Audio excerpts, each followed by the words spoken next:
The morning sun barely penetrated the grimy windows of the storage unit as Walter Henderson surveyed the contents of Lot 47. At 68 years old, the former aircraft mechanic had spent the better part of 4 decades working on everything from crop dusters to commercial jetliners, and is trained I could usually spot valuable parts within seconds. Today's estate sale promised nothing spectacular according to the auction listing, just the accumulated possessions of a deceased aerospace engineer who had worked for Boeing during the war years. Walter had arrived early, as was his habit, parking his weathered pickup truck in the gravel lot before most of the other bidders had finished their morning coffee. The storage facility sat on the outskirts of Wichita, Kansas, in an industrial area where old airplane hangars stood like rusty sentinels against the prairie sky. The unit itself measured 30 feet by 40 feet, crammed floor to ceiling with metal parts, wooden crates, and filing cabinets that had clearly not been opened in decades. Most bidders walked past the lot with barely a glance, their attention drawn to more promising units filled with furniture or collectibles. Walter understood their disinterest. To the untrained eye, the space contained nothing but industrial junk, the kind of scrap metal that weighed heavy and sold cheap. Twisted aluminum sheets leaned against the walls. Unidentifiable mechanical components filled cardboard boxes that sagged with moisture damage. A thick layer of dust covered everything, and the air inside smelled of old grease and oxidized metal. But something made Walter pause at the entrance. Perhaps it was the way the morning light caught the edge of a tarp in the back corner, or maybe just the instinct developed over thousands of hours in hangars and workshops. He stepped inside, his work boots crunching on the concrete floor, and began to explore. The first hour yielded little of interest. He found boxes of obsolete fasteners, containers of hardened lubricants, and stacks of technical manuals so brittle with age that they crumbled at his touch. The filing cabinets contained endless documentation about aircraft specifications, most of it relating to models that had been out of production since the Eisenhower administration. Walter was about to leave when he noticed the large object concealed beneath a heavy canvas tarp in the deepest corner of the unit.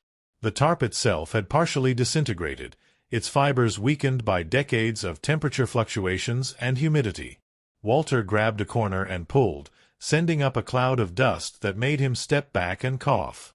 As the particles settled and his eyes adjusted to the dimmer light, he found himself staring at what appeared to be a radial aircraft engine, but unlike any he had encountered in his extensive career. The engine sat on a reinforced wooden pallet, its massive bulk secured by chains that had rusted into the wood. Corrosion covered every visible surface, transforming what had once been polished aluminum and steel into a landscape of orange and brown decay. The propeller hub protruded from the front, its mounting bolts frozen solid with rust. Cylinder heads radiated outward in the classic radial pattern, but there were more of them than Walter expected, and they were arranged in a configuration he did not immediately recognize.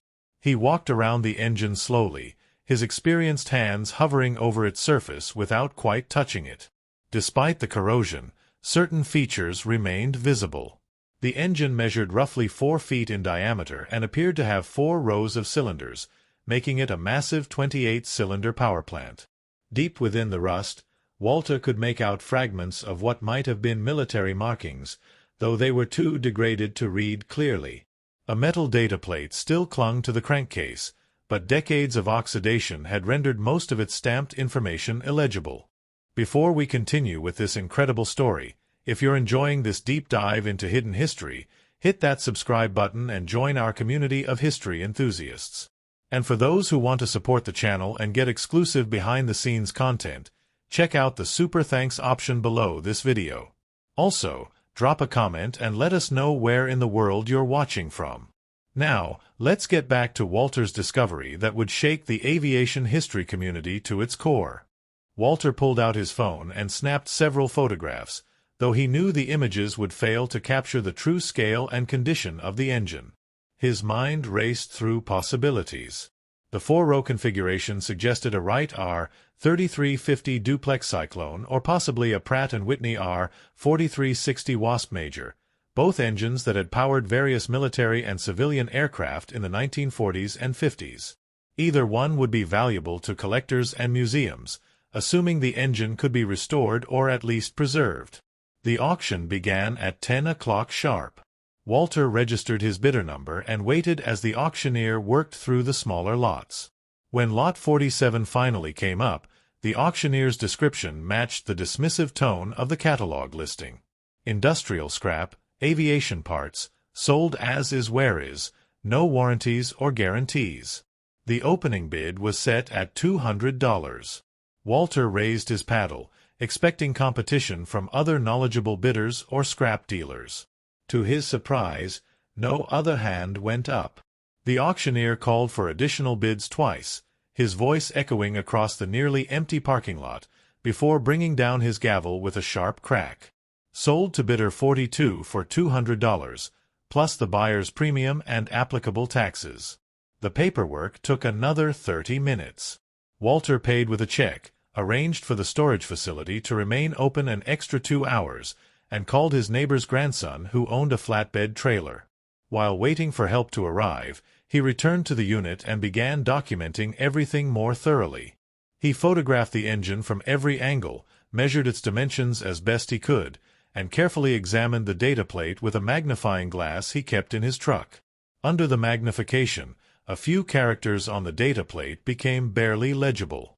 He could make out what appeared to be an R followed by several numbers, possibly 3350, which would confirm his initial identification.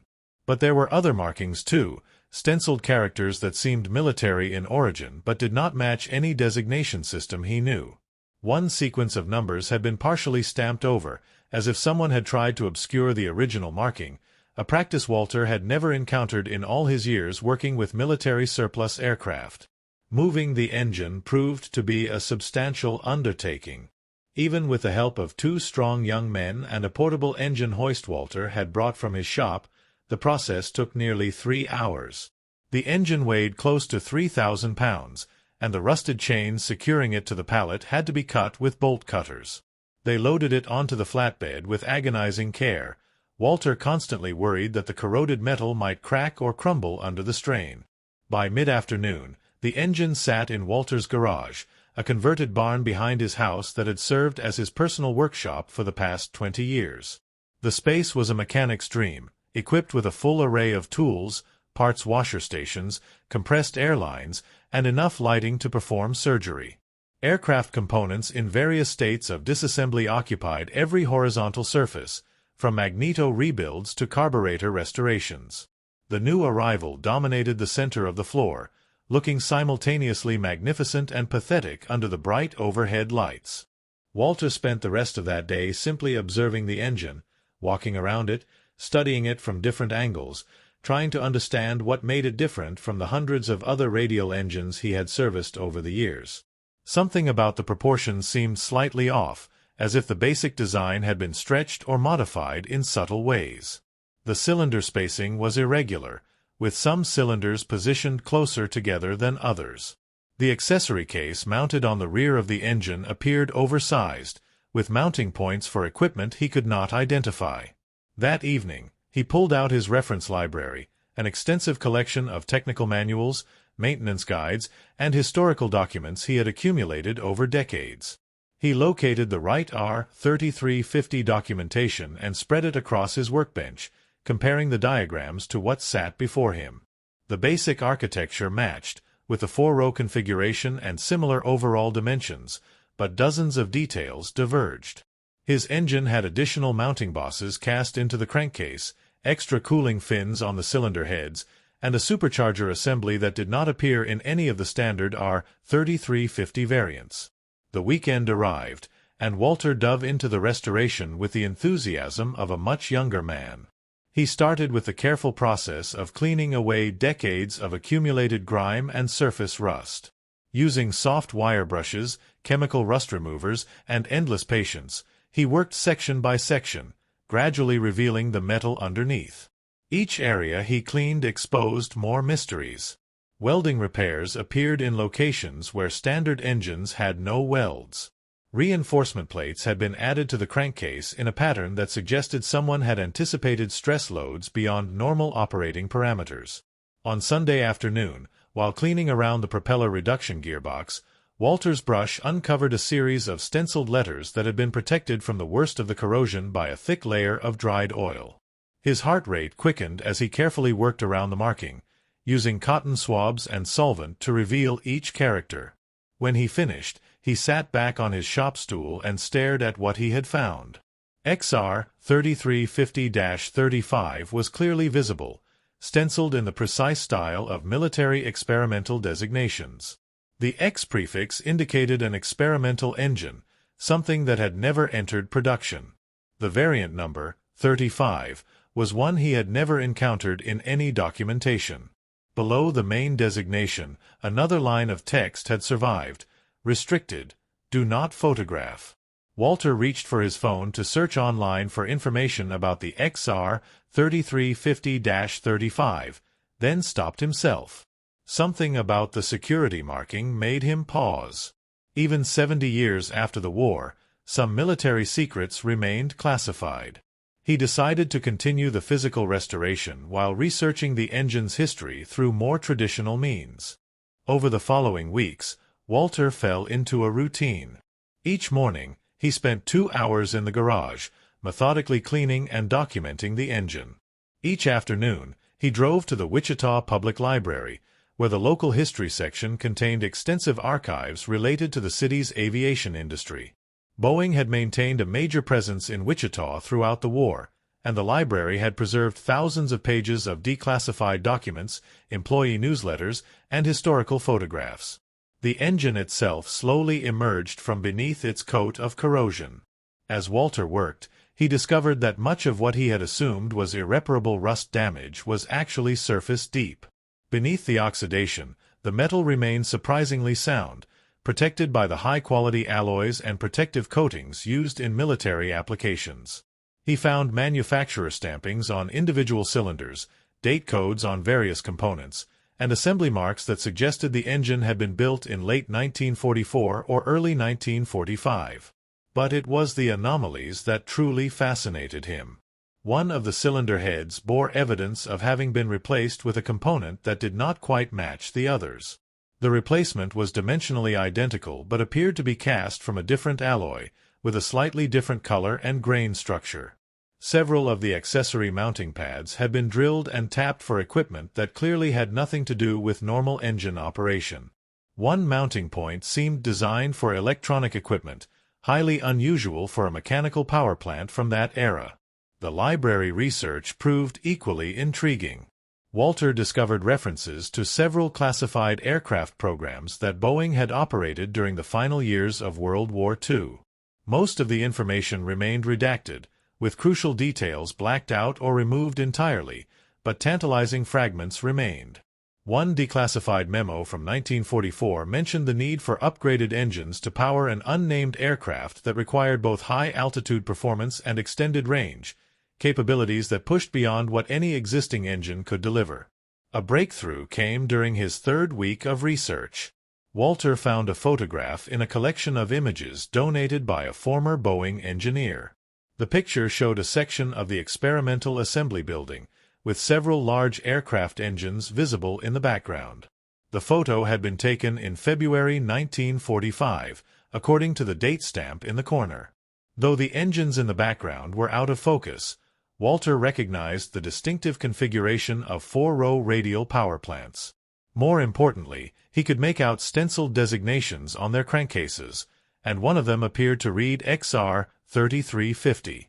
He requested a high-resolution scan of the photograph, which took another week to obtain through the library's archives department. When the digital file finally arrived in his email, he zoomed in on the background engines and felt a chill run down his spine. The engine in the photograph was identical to the one sitting in his garage, down to the peculiar arrangement of accessory mounts and the oversized supercharger assembly. A placard stood in front of the engine in the photo, but the text was too small to read even at maximum magnification. Walter needed more information, but the trail seemed to end in the 1940s. Then he remembered the estate sale itself. The engine had come from the property of a deceased aerospace engineer. The auction company might have records about the seller, information that could lead to family members or colleagues who remembered details about the engine's history. A call to the auction house yielded the name Harold Brennan, the engineer who had owned the storage unit. The clerk mentioned that Brennan had passed away at age 98, leaving behind no immediate family but a substantial estate that included the storage unit plus a house full of papers and memorabilia. Most of the estate had already been dispersed through various sales, but the clerk remembered that a large quantity of documents had been donated to the Kansas Aviation Museum. The museum occupied an Art Deco terminal building at the former municipal airport, a structure that had itself served as a hub for aviation activity during the war years. Walter made an appointment with the museum's curator, a young woman named Dr. Elizabeth Vance, who specialized in World War II aviation history. He explained that he was researching an engine that might have connections to Harold Brennan's war work, careful not to reveal too many details until he understood what he had found. Dr. Vance led him to a climate-controlled archive room where the Brennan donation had been temporarily stored pending full cataloging. Dozens of document boxes lined metal shelves, each labeled with general descriptions of their contents. Engineering notebooks, technical correspondence, project files, personnel records. Walter felt overwhelmed by the sheer volume of material. Dr. Vance suggested they start with the engineering notebooks, as these often contained personal observations and details that did not appear in official documentation. She pulled down several boxes and left Walter alone at a research table, returning to her other duties with instructions to alert her if he found anything significant. The notebooks revealed Harold Brennan to have been a meticulous record keeper. His entries began in 1942, when he had joined Boeing fresh from MIT with a master's degree in mechanical engineering. The early pages detailed his work on production B-29 bombers, the massive four-engine aircraft that would later drop atomic bombs on Japan. Brennan had been assigned to the engine installation group, where he dealt with the constant problems plaguing the Wright R-3350 engines that powered the B-29. The R-3350 had been a troubled power plant from the start. Its complex design generated tremendous power but also tremendous heat, leading to frequent engine fires and failures. Brennan's notebooks documented countless modifications and improvements attempted by Boeing engineers trying to make the engines reliable enough for combat operations. Temperature monitoring systems, improved cooling baffles, revised fuel injection systems, each solution creating new problems even as it solved others. Then, in early 1944, the tone of the notebooks changed dramatically. Brennan's entries became more cryptic, with frequent references to Project Silverplate and specialized variants. He mentioned working with a small team on high-altitude modifications, changes that required engines capable of sustained operation above 30,000 feet while carrying maximum fuel loads. Standard B-29 engines struggled at those altitudes, their superchargers unable to provide adequate power in the thin air.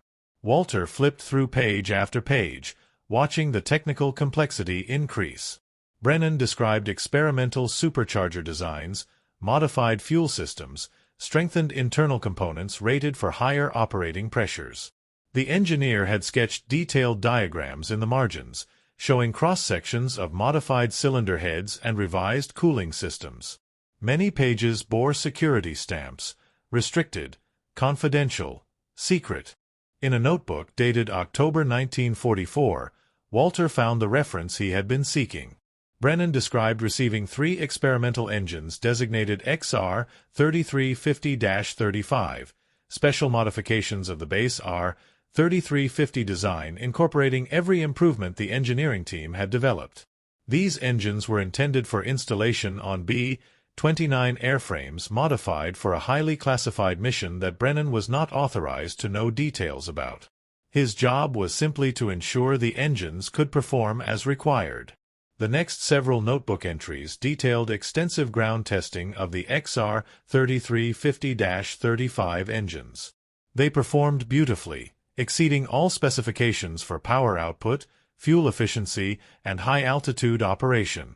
Brennan noted with obvious pride that the experimental engines ran cooler and smoother than any R-3350 variant he had previously encountered. The modifications had finally solved the reliability problems that had plagued the basic design. But then the entries stopped abruptly in December 1944. The next dated entry was in March 1945, and it consisted of a single cryptic sentence: "Project terminated. All hardware to be scrapped or rendered inoperable. Storage pending disposition orders." Walter sat back in his chair, his mind racing. 3 experimental engines had been built. They had been intended for a secret B-29 variant. The project had been suddenly cancelled in late 1944, and one of those engines had somehow ended up in Harold Brennan's personal possession, hidden in a storage unit for 7 decades. He continued through the remaining notebooks, but found no further mentions of the XR 3350-35 or its associated project. The rest of Brennan's career had been spent on conventional production aircraft, with no hint of the experimental work that had consumed him during those crucial months in 1944. Dr. Vance returned as Walter was finishing the last notebook. She asked if he had found what he was looking for, her tone suggesting professional curiosity rather than mere politeness. Walter hesitated, then decided that he needed expert help if he was going to understand the full significance of his discovery. He explained about the engine in his garage, the XR 3350-35 designation, and the references he had found in Brennan's notebooks. Dr. Vance's eyes widened as he talked, and she immediately pulled out her phone to reference her own research files. She had spent years studying classified B-29 programs, and she recognized immediately what Walter had stumbled upon. Dr. Vance explained that Project Silverplate had been the code name for modifications made to B-29 bombers intended to deliver atomic weapons. The Manhattan Project had required aircraft capable of carrying extremely heavy bombs to very high altitudes, then returning to base across vast ocean distances. Standard B-29s lacked the necessary performance envelope, particularly in terms of engine reliability at altitude. Boeing had created a small number of Silverplate B-29s with extensive modifications, including engines specially tuned for high-altitude operation. However, historical records indicated that all Silverplate aircraft had used standard production R-3350 engines, with only minor modifications to fuel systems and cooling. There had been no mention in any declassified document of an experimental engine variant designated XR 3350-35. This suggested that Walter's engine came from an even more classified program, something connected to Silverplate but separate from it. Dr. Vance speculated that the military might have been developing backup plans or exploring alternative approaches to the atomic mission, contingency programs that remained classified even after the war ended. She asked if she could see the engine, and Walter agreed immediately. The next morning, Dr. Vance arrived at his garage in her personal vehicle, accompanied by a photographer from the museum who documented everything with professional equipment. They spent hours examining the engine, with Dr. Vance making detailed notes about every unusual feature and comparing them to her extensive knowledge of period aircraft power plants. The evidence all pointed to an engine designed for a very specific mission profile. The oversized supercharger would have provided excellent high-altitude performance. The reinforced crankcase suggested the engine was designed to operate at higher power settings than standard R-3350s could sustain. The electronic equipment mounting points might have been intended for monitoring systems, allowing engineers to track engine performance during test flights. But one feature puzzled both of them. Several cylinders showed evidence of having been modified to accept different fuel than standard aviation gasoline. Dr. Vance identified threaded ports that appeared designed for alternative fuel injection nozzles, and chemical residue in the fuel system suggested something other than gasoline had been used at some point. This opened up the possibility that the engine had been designed to run on exotic fuels, perhaps as an experiment in extending range beyond what gasoline could provide. Dr. Vance photographed every detail, taking hundreds of high-resolution images that captured the engine from every conceivable angle. She measured components with precision calipers, recorded part numbers, and made rubbings of stampings and markings. The documentation process took an entire day, but when it was complete, they had created a comprehensive technical record of an aircraft engine that officially did not exist. Back at the museum, Dr. Vance began the painstaking process of connecting the dots. She cross-referenced Brennan's notebooks with declassified military documents, wartime production records, and historical accounts from Boeing employees who had worked on classified projects. She discovered that in late 1944, a handful of B-29s had been pulled from the production line for an unnamed special project. These aircraft had disappeared into a classified facility and never appeared in standard production records. Contemporary accounts mentioned rumors of a super-secret bomber variant, something beyond even the silver plate modifications. Shop floor workers had whispered about aircraft that could fly higher and farther than any B-29 in service, planes that would make the atomic missions seem routine by comparison. But no hard evidence of such aircraft had ever been found, and historians had assumed the rumors were simply wartime speculation. Dr. Vance compiled her findings into a preliminary report, which she shared with several colleagues who specialized in World War II aviation secrets. The response was immediate and intense. Within days, Walter began receiving calls and emails from military historians, aviation archaeologists, and museum curators around the country. Word had spread through the tight-knit community of researchers that an XR-3350-35 engine had been found, and everyone wanted to see it. A researcher from the National Museum of the United States Air Force made the trip from Ohio.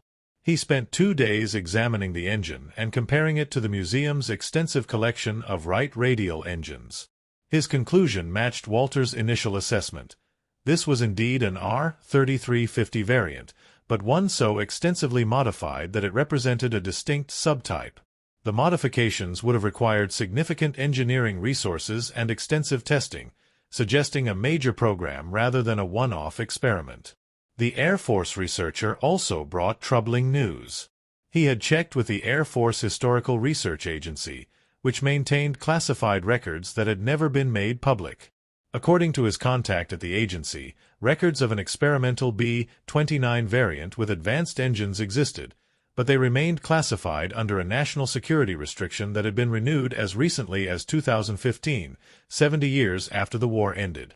Someone, somewhere in the government, still considered the project too sensitive for public disclosure. Walter found himself at a crossroads. He could simply restore the engine as a historical artifact, display it in his garage, or perhaps donate it to a museum, and let historians puzzle over its significance. Or he could push harder, try to uncover the full story of where this engine had been intended to go and what it was supposed to do.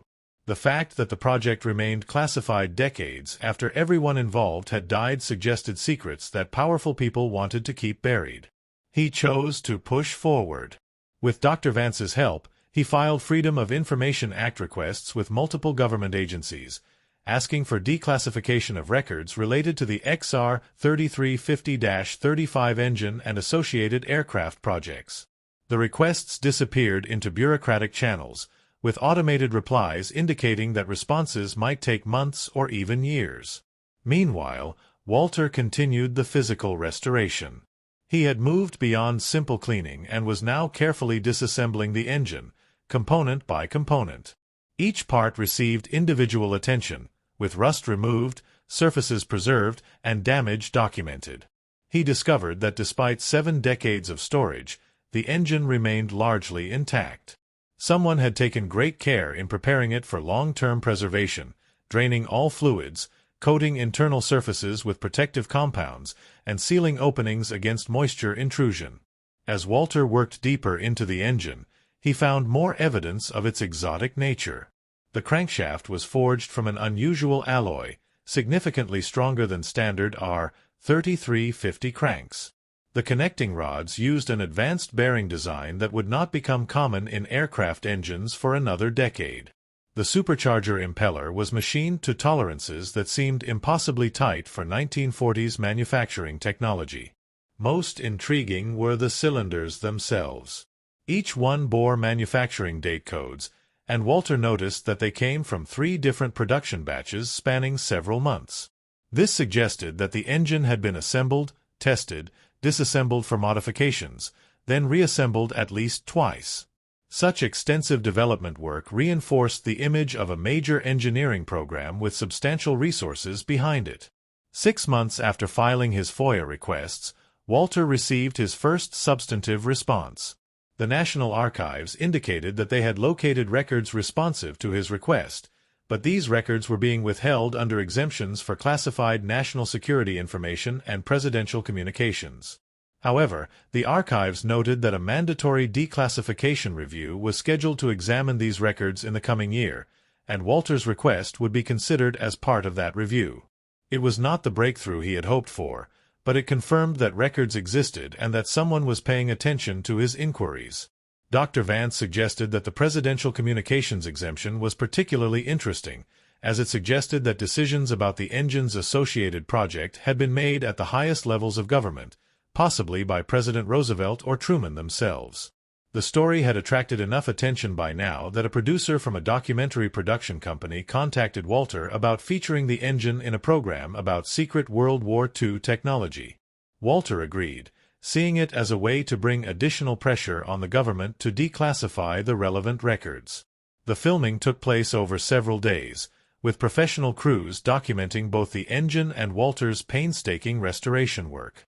The documentary aired 8 months later on a cable history channel, presenting the XR3350-35 as a mystery wrapped in decades of government secrecy. The program interviewed several aviation historians and military experts, all of whom agreed that the engine represented a significant technological achievement from the war years. However, without access to classified records, they could only speculate about what aircraft the engine had been designed for and what mission it was supposed to accomplish. Public response to the documentary was overwhelming. Aviation enthusiasts, history buffs, and conspiracy theorists flooded internet forums with theories and speculation. Some suggested the engine had been intended for a long-range bomber capable of striking Japan from bases in Alaska. Others proposed that it was connected to plans for aerial reconnaissance of the Soviet Union. A few conspiracy-minded individuals even claimed the engine was evidence of secret high-altitude aircraft that had inspired later UFO sightings. The attention had an unexpected effect. 3 months after the documentary aired, Walter received a letter forwarded through Dr. Vance at the museum. The letter came from a woman in her 80s named Margaret Chen, who explained that her father had been an engineer at Boeing during the war years and had worked on classified aircraft modifications. He had passed away 2 decades earlier, but before his death, he had given Margaret a box of documents and photographs that he had kept secret for 50 years, finally sharing them with his daughter only when dementia began to erode his memories. Margaret had seen the documentary and recognized the engine. Her father's photographs included several images of similar engines mounted on a B-29 that she described as looking different from standard models, though she could not articulate exactly how. She offered to share the documents with Walter and Dr. Vance, hoping that they might help solve the mystery her father had carried to his grave. Walter and Dr. Vance drove to Margaret Chen's home in Arizona, where she welcomed them with genuine warmth and obvious relief at finally being able to share her father's secrets. She led them to a spare bedroom where the box sat on a desk, a large cardboard container that had been carefully sealed and labeled in an elderly man's shaky handwriting. B-29 Special Project, for Margaret only. Inside the box, they found a treasure trove of classified material that should have been destroyed decades ago.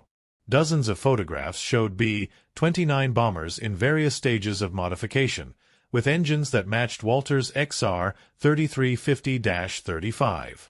Technical drawings detailed airframe changes, including modified bomb bays, additional fuel tanks, and enhanced pressurization systems. Most significantly, several documents bore a project designation that had never appeared in any declassified records: B-29D Superfortress. The B-29D designation was itself significant. Boeing had used the letter D for a planned post-war variant that eventually became the B-50, a substantially improved bomber with more powerful engines and other enhancements.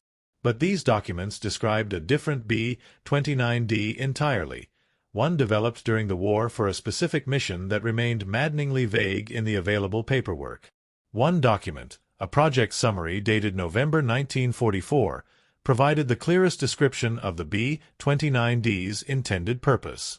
The aircraft was being developed as a fail-safe option for delivering atomic weapons in the event that the primary silver plate B-29s proved inadequate or if additional aircraft became necessary. The B-29D incorporated every possible improvement to range, altitude capability, and reliability, with the XR-3350-35 engines as the centerpiece of the enhanced performance. According to the document, 3 B-29D aircraft were under construction at a secure facility in Kansas, with completion expected in early 1945. The engines had been tested and approved for installation, and flight testing was scheduled to begin in February.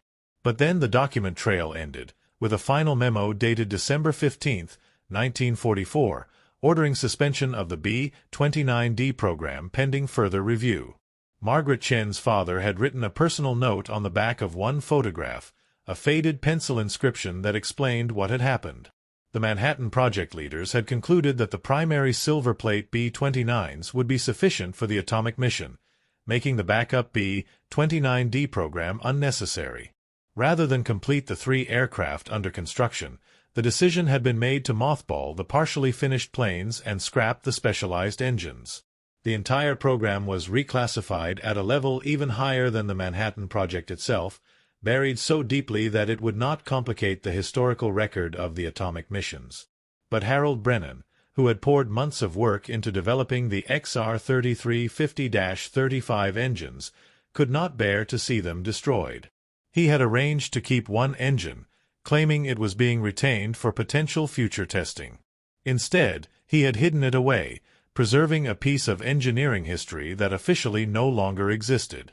Walter and Dr. Vance photographed every document in Margaret Chen's collection, creating a complete digital record before returning the originals to her for safekeeping. Armed with this new evidence, they prepared a detailed report documenting the entire B-29D program and submitted it to multiple historical organizations and government agencies. The report included photographs of Walter's engine, the archival documents from Harold Brennan's notebooks, and the newly discovered material from Margaret Chen's father. The response from official channels was predictable, acknowledgement of receipt followed by months of silence. But the historical community reacted with tremendous excitement. The discovery of the B-29D program filled a significant gap in the history of the Manhattan Project, revealing the extensive contingency planning that had surrounded the atomic missions. Several historians began writing papers and articles about the program, using the available evidence to reconstruct this lost chapter of World War II aviation. 2 years after Walter bought the engine at auction, he received an unexpected visitor at his home. A man in his early 30s identified himself as a researcher for the Department of Defense, specifically the Defense Threat Reduction Agency, which handled issues related to nuclear weapons. The researcher explained that Walter's FOIA requests and subsequent publicity had triggered an internal review of the B-29D program's continued classification status. The review had concluded that most information about the program could be declassified without harming national security. The B-29D had never been completed, never flown, and never carried atomic weapons. Its specialized engines, while advanced for their time, used technologies that had long since been superseded.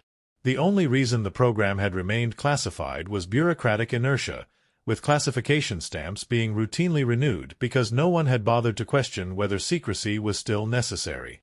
The researcher presented Walter with a thick folder containing newly declassified documents about the B-29D program. These official records confirmed and expanded on everything they had pieced together from Brennan's notebooks and Chen's photographs. 3 B-29D aircraft had indeed been built to an advanced stage before the program was cancelled in December 1944. The airframes had been scrapped in 1946, broken up and melted down to remove any evidence of their existence. 6 XR-3350-35 engines had been completed, with 3 destroyed and 3 placed in storage for potential future use. Harold Brennan had been assigned custody of 1 engine for research purposes, but that assignment had been forgotten in the chaos of the war's end and the massive drawdown of military programs that followed. The engine had simply slipped through the cracks, becoming Brennan's personal property through a combination of bureaucratic oversight and his own deliberate silence about its existence. The documents revealed one additional detail that brought the entire story full circle. The secure facility where the B-29D aircraft had been constructed was located in Wichita, Kansas, in a building that later became commercial storage units. Walter's engine had spent 70 years less than 5 miles from where it had been built, hidden in plain sight in a facility that had once been the center of one of the war's most secret programs. The declassification allowed Walter to finally tell the complete story publicly. Major museums expressed interest in acquiring the engine for permanent display, but Walter chose to donate it to the Kansas Aviation Museum, where Dr. Vance could ensure it received proper conservation treatment and interpretation. The engine would be displayed alongside Harold Brennan's notebooks and selected documents from the B-29D program, creating a comprehensive exhibit about this forgotten chapter of aviation history. The restoration work Walter had performed proved invaluable for the museum's conservation efforts. His careful documentation of every component and his methodical cleaning process had preserved details that might otherwise have been lost to continued deterioration. The museum hired Walter as a consultant, paying him to complete the restoration and prepare the engine for display. During the final stages of preparation for museum display, Walter made one last discovery that added a poignant footnote to the engine's story. While cleaning the interior of the crankcase one final time, he found a small aluminum plate that had been deliberately hidden inside the accessory section, accessible only by removing several components. The plate had been engraved with a message in neat, precise letters that could only have been added by someone with intimate access to the engine during its construction. The engraving read, XR 3350-35 Serial Number 2. Assembled October 1944 by H. Brennan, R. Chen, M. Williams, and J. Patterson. Built for a mission that never flew. May this engine someday tell our story. Walter photographed the plate and shared it with Margaret Chen, who wept when she saw her father's name preserved in metal alongside his colleagues. She explained that her father had rarely spoken about his war work, carrying the weight of secrecy even within his own family. To know that he had left this small memorial to their efforts, hidden where only someone truly restoring the engine would find it, brought her a sense of closure she had not expected. Research into the other names revealed similar stories of engineers who had dedicated themselves to the B-29D program only to see it canceled and buried. Marcus Williams had continued working for Boeing until his retirement in 1978, never speaking publicly about the classified project. Jennifer Patterson had left the aviation industry after the war, becoming a mathematics professor at a small college in Oregon. She had passed away in 1992, taking her memories of the program with her. The fourth name, R. Chen, was of course Margaret's father, Robert Chen. He had remained at Boeing for 30 years after the war, working on everything from the B-47 Stratojet to the 707 commercial airliner. He had been present at countless milestones in aviation history, but the project he had been most proud of was one he could never discuss, a bomber that never flew powered by engines that officially did not exist. Walter spent additional weeks researching what had become of the other 5 XR 3350-35 engines. The 3 that were supposed to have been destroyed in 1946 remained unaccounted for, with no documentation confirming their actual disposal. 2 engines had been logged into military storage at Hill Air Force Base in Utah in 1947, but subsequent records showed them being transferred to an unspecified location in 1953 and never mentioned again. This meant that Walter's engine might not be the only survivor. Somewhere in the vast network of military storage facilities, aircraft boneyards, or private collections, other XR 3350-35 engines might still exist, waiting for someone else to recognize their significance. Walter included this information in the interpretive materials he prepared for the museum display, hoping that publicity about his engine might prompt others to check their own collections or storage units. The museum exhibit opened on a Saturday in May, nearly 3 years after Walter had purchased the engine at auction. The event attracted several hundred attendees, including aviation historians, Boeing retirees, and family members of the engineers who had worked on the B-29D program. Margaret Chen attended with her own children and grandchildren, 3 generations gathering to honor Robert Chen's contribution to a project that had remained secret for 70 years. Dr. Vance had designed the exhibit to tell the complete story, from the development of the B-29 bomber and its troubled R-3350 engines, through the Manhattan Project and the Silver Plate modifications, to the creation of the B-29D as a backup plan that was never needed. The centerpiece was Walter's engine, now fully restored and mounted on a custom display stand that allowed visitors to see it from all angles. Interpretive panels explained each unusual feature, connecting the hardware to the engineering challenges the designers had faced. One section of the exhibit focused on the human side of the story, featuring photographs and biographical information about the engineers who had worked on the program. Harold Brennan's notebooks were displayed in climate-controlled cases, open to pages showing his detailed technical sketches. Margaret Chen had loaned several of her father's photographs, including images of the engineering team gathered around one of the experimental engines, young men and women who had believed they were building something that would help end the war. The exhibit also addressed the larger question of historical memory and classified information. How many other programs from World War II and subsequent conflicts remained buried in classified archives, their participants forbidden from sharing their stories even decades after the events had lost any military significance? The B-29D program had been saved from complete obscurity only because one engineer had broken the rules and kept an engine, and because that engine had eventually found its way into the hands of someone knowledgeable enough to recognize its importance. Walter gave several talks during the exhibit's opening weekend, sharing his journey from that first moment in the storage unit to the final restoration. He emphasized that he was not a trained historian or researcher, just a retired mechanic who had trusted his instincts and been willing to invest time in understanding what he had found. His story resonated with many attendees, inspiring them to look more carefully at the forgotten objects in their own lives and consider what histories those objects might hold.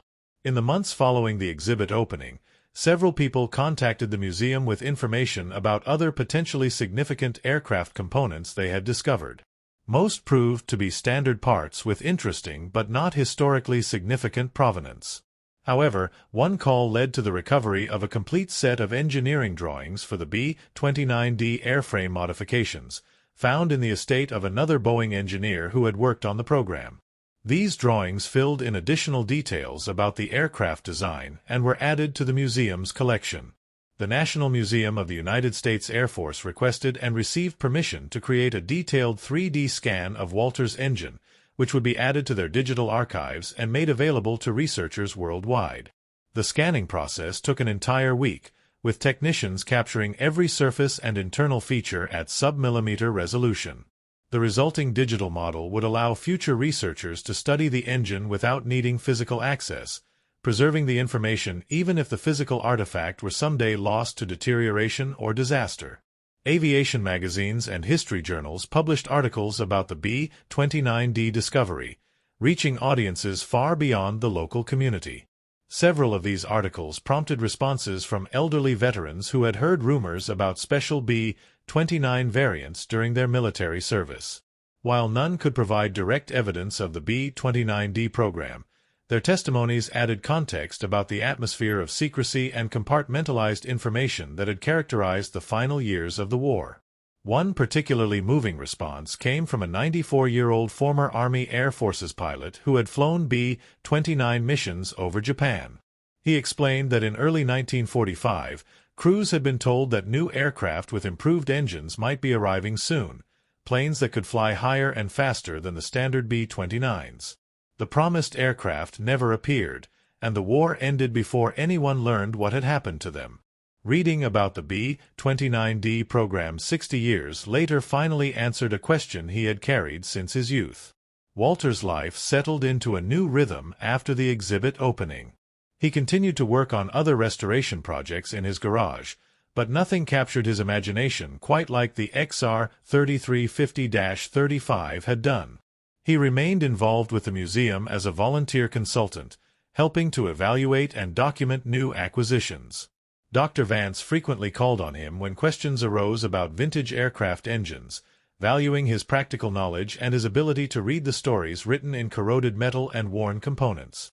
The engine itself became one of the museum's most popular exhibits, drawing visitors who came specifically to see this artifact from a secret program. School groups paused before the display, children pressing close to the protective barrier to examine the massive radial engine, while teachers explained how engineering and innovation had shaped the outcome of World War II. Many visitors took photographs, though the old security stamp, restricted, "Do not photograph," had been preserved as a historical detail, a reminder of the engine's classified origins. The story attracted international attention as well. Aviation museums in Britain and Japan requested copies of the documentation for their own collections, incorporating the B-29D story into their exhibits about World War II bombing campaigns. The Japanese found particular interest in the program, as it represented the lengths to which the United States had been prepared to go to ensure the success of the atomic missions. One Japanese historian noted that the existence of backup plans like the B-29D program demonstrated that the Manhattan Project had never been the desperate gamble that some accounts suggested, but rather a carefully planned operation with multiple contingencies. 5 years after his initial purchase, Walter received notification that he was being awarded a special recognition by the American Aviation Historical Society for his contribution to preserving and documenting an important piece of aviation history. The award ceremony took place at the Society's annual conference, where Walter found himself among professional historians, museum curators, and aviation experts from around the world. He gave a keynote presentation about the engine discovery, emphasizing the importance of preserving even mundane-seeming artifacts because their true significance might not be immediately apparent. During the conference, Walter met researchers who had spent careers studying classified military programs and the challenges of recovering hidden histories. They shared stories of other discoveries that had emerged from estate sales, surplus auctions, and forgotten storage units, pieces of experimental aircraft, prototype components, and documentation of programs that had been deliberately obscured. Walter's engine was unique in its completeness and the comprehensive documentation that had accompanied its discovery, but it was part of a larger pattern of historical recovery that continued to reshape understanding of military aviation history. The National Archives completed their declassification review of B-29D program records, releasing hundreds of pages of previously classified documents. These materials confirmed the accuracy of what Walter, Dr. Vance, and Margaret Chen had reconstructed from scattered sources. The official records added administrative details and revealed the decision-making process that had led to the program's cancellation, but the essential story remained the same. The B-29D had been a sophisticated contingency plan that became unnecessary when the primary silverplate B-29s proved adequate for their mission. One detail from the newly declassified records caught Walter's attention. In March 1945, after the B-29D program had been cancelled, a recommendation had been made to preserve at least one complete engine and a set of technical documentation for historical purposes.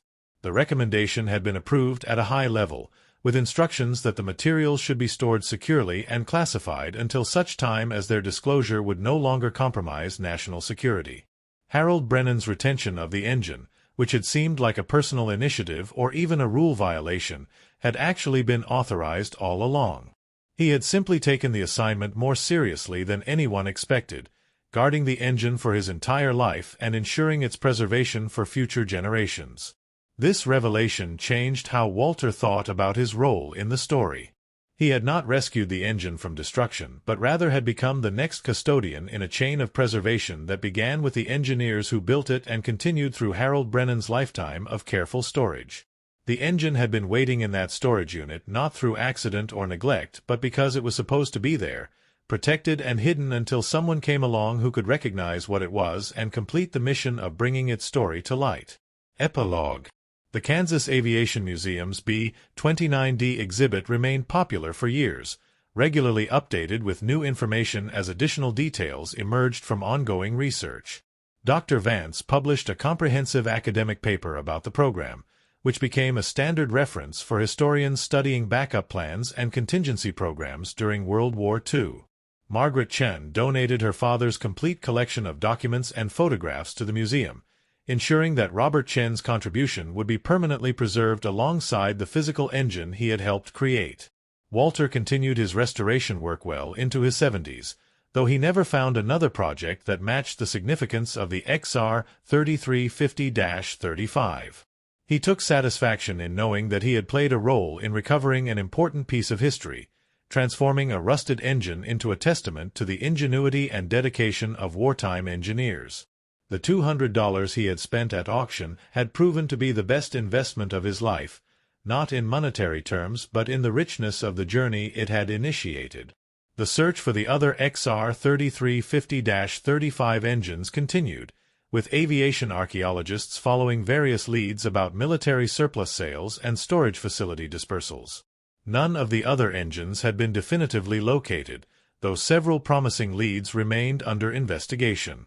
Walter maintained hope that at least one more might eventually be found, perhaps in circumstances as unlikely as his own discovery had been.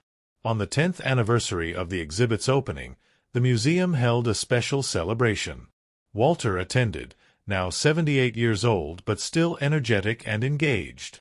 The event featured a symposium on secret aviation programs, with presentations by historians who had studied everything from experimental jet engines to reconnaissance aircraft that had remained classified for decades. The common thread in all their presentations was the importance of preserving physical artifacts and documentation, even when their significance was not immediately understood. During the celebration, the museum unveiled a new addition to the B-29D exhibit, a scale model of what the completed aircraft would have looked like, based on the recovered engineering drawings and photographs. The model showed a B-29 that appeared similar to standard versions but incorporated subtle differences: smoother engine cowlings, modified wing fuel tanks, enhanced crew pressurization equipment. It was a beautiful aircraft that had never existed beyond partially completed airframes in a Kansas factory, yet seeing it represented in miniature made its reality more tangible. Margaret Chen, now 93, attended the anniversary celebration with her extended family.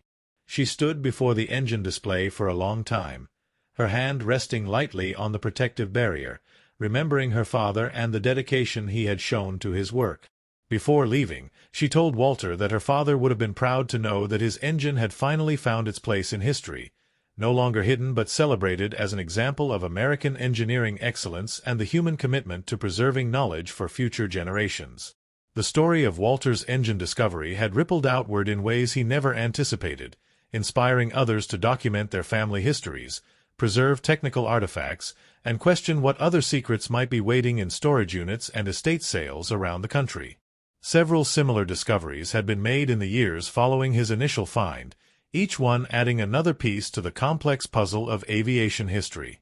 Walter's garage workshop remained filled with ongoing projects, each one a mystery waiting to be solved through patient work and careful investigation.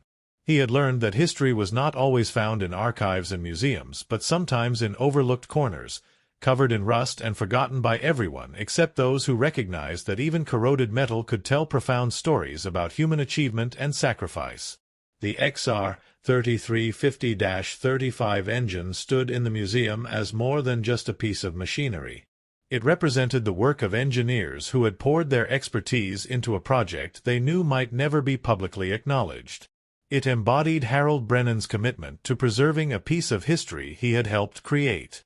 It demonstrated Robert Chen's pride in work well done, even when that work had to remain secret. And it testified to Walter Henderson's instinct that something seemingly worthless might actually be priceless, that rust could be removed to reveal significance, and that curiosity combined with persistence could bring hidden stories back into the light. Years would pass, and eventually Walter would no longer be able to climb beneath aircraft engines or spend long hours in his workshop. But the story he had uncovered would remain, told and retold through the museum exhibit, through academic papers and magazine articles, through documentary films and online discussions. The engine itself would endure, properly preserved and protected, waiting for future generations to discover its story and marvel at the complex history contained within its corroded cylinders and modified components. And perhaps, somewhere in another storage unit or forgotten warehouse, another piece of the B-29D program waited to be found.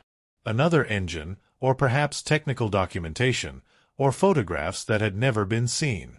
The complete story might never be recovered. Some secrets remained buried too deeply, some documentation had been destroyed too thoroughly. But Walter had proven that persistence and knowledge could uncover remarkable things, that history was not fixed and final but constantly being revised and enriched by new discoveries. What an incredible journey from that dusty storage unit to a fully restored piece of aviation history that nearly disappeared forever. If you've been captivated by this story of hidden history, secret military programs, and one man's dedication to uncovering the truth, make sure you're subscribed to this channel so you never miss another deep dive into forgotten historical treasures. Hit that notification bell to stay updated on future stories that deserve to be told.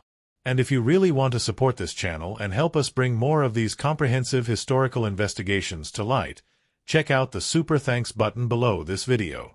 Your support helps us invest the time needed to research and produce these detailed narratives that go far beyond the surface level. Every contribution helps us continue this mission of recovering and sharing hidden chapters of history. We'd also love to know where in the world you're watching this from and what you think about Walter's incredible discovery. Drop a comment below telling us your location and whether you think there are still other pieces of the B-29 program waiting to be found in storage units, garages, or military surplus yards around the country. Your engagement helps the YouTube algorithm share these stories with more history enthusiasts who appreciate the dedication it takes to uncover the truth about programs that were deliberately buried for decades. The engine that started as a $200 gamble became a priceless window into a secret chapter of World War II, proving that sometimes the most significant historical discoveries happen not in dramatic archaeological digs but in quiet workshops where patient hands clean away decades of rust to reveal the stories hidden underneath. Walter Henderson never sought fame or recognition. He simply trusted his instincts, invested his time, and refused to give up when the trail went cold.